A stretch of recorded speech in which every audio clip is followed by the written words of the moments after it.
انا ذكرها من الاول قبل ما بديت طيب الماكله التونسيه هبطت لتونس. ايه هبطت لتونس. ايه ذي احكي لي عليه. هبطت لتونس والله.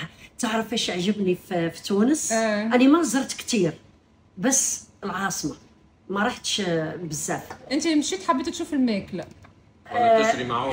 لا، حبيت نشوف الكولتور اللي انا الكولتور. الحاجات اللي دخلت ليها. برشا كليونات قاعدين يشريو توانسه. عندي كليانات تونسيين بزاف، فحبيت نشوف الثقافه ديال الاكل كيف هي. نعم. فرحت لسيدي بوسعيد. عجبني. رائع رائع جدا. منظر فيه عجيب عجيب. وهو فيه مع جنب البحر والشمس رائع. وهذيك الطلعه اللي الفوق كنت مهابطه وكليت البامبالوني. نعم. وكليت الفريكاسي. انا حبيت نجرب كل الاكل. مو اني نسوي كل شيء نعمله. اي اني نعمل الفريكاسي، نعمل كل شيء. جربت ملوخيه؟ ملوخيه انا كان عندي الطباخ لا هناك ما جربتهاش لان ما كان عندي وقت كثير. كانت عندي 4 ايام. لازمك تمشي للدار ويطيبوها في الدار. كان تحب نجيبها بحذاك لهنا ونطيبوها ان شاء الله. ليش لا؟ اللي يعرف شيء وعنده شي حاجه مميزه مرحبا به يجي يطيب. تتسمى عملت اكسبيريونس كولينير لوكال. تجربه غذائيه في المحليه. اي تتسمى سياحه. كيفاش تسمى سياحه غذائيه؟ فوالا. اي هذا مو بس مطعم، هذا عباره على بيت. اي والله منزل. صحيح.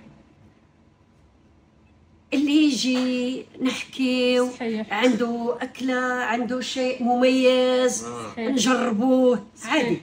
ما عنديش مشكل. أنا مو مطبخ، مو ريستوران بس على الباب. صحيح.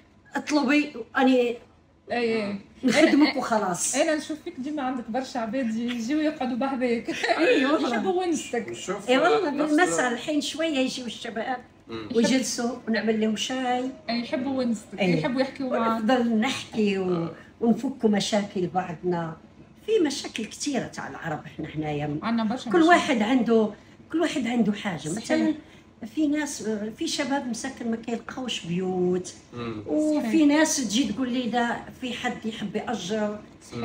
مو مشكل، بس يكون ناس يكونوا معقولين ويكونوا ناس طيبين. فاللي قدرنا عليه كان هذا حاجه مميزه زاد لهنا، انه ماهوش نتاع واحد يعدي مطلب كوموند يستنى الماكله تجي. انا ماشي هذا هو الكولتور ديالي. تصير علاقه انسانيه وقت ما تجي تاكل. صحيح. تصير علاقه انسانيه مع صاحبه المطعم اللي هي لاله فاطمه. ربي يخليكم وشكرا لكم بزاف، وكنبغيكم بزاف. اخر كلمه. ساعدتوني. يعيشك يعيشك والله نحبك برشا. والله ساعدتوني وانا نحبكم كثير. حتى نحبك برشا. والله شكرا لك. يعيشك. شكرا لك حبيبتي. يعيشك. باي باي. ربي يحفظكم. ان شاء الله ديما فرحانه وان شاء الله ديما عامره. امين يا رب. امين يا رب. شكرا شكرا لكم.